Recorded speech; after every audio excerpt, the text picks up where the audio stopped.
मित्र पक्षांमध्येच आता ही साठमारी सुरू झालेली आहे। एकमेकावरती थाळी टाकून उघड उघड पैसे दाखवले जात आहेत, तरी सुद्धा सगळे चिडीचूप आहे। तर हिंदुत्वाच्या नावाखाली भ्रष्टाचार सुरू आहे, तिथे धर्मध्वज फडकवतात आणि इथे ठेकेदारासाठी झाडं तोडतायत असं म्हणत उद्धव ठाकरे यांनी भाजपावर हल्लाबोल केलाय। भाजपाचं हिंदुत्व थोतांड आहे असंही उद्धव ठाकरे यांनी म्हटलंय। साधुग्रामसाठी ही झाडं कापणार, तिकडे साधूंची व्यवस्था करणार, पण त्याच्यानंतर काय करणार हा महत्वाचा प्रश्न आहे। त्याच्यानंतर पुन्हा झाडं लावणार असाल तर मग गेल्या वेळेला जी जागा वापरली होती त्याच जागेमध्ये साधुग्राम का करत नाही आणि ही झाडं तोडणार आणि गिरीश महाजन म्हणाले एक झाड कापलं तर 10 झाडं लावणार।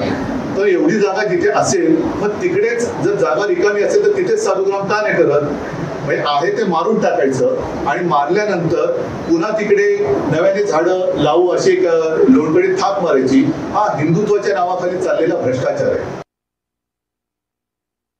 काल परवाकडेच आपल्या माननीय पंतप्रधान यांनी अयोध्येच्या राम मंदिरावरती ती रामध्वजा वगैरे ती फडकवली, तिकडे जाऊन रामराम करायचं आणि नाशिकमध्ये मोहमे राम आणि बगल में अदानी असं यांचं काम आहे की काय? कारण काही म्हणी आपल्याला बदलल्या पाहिजेत।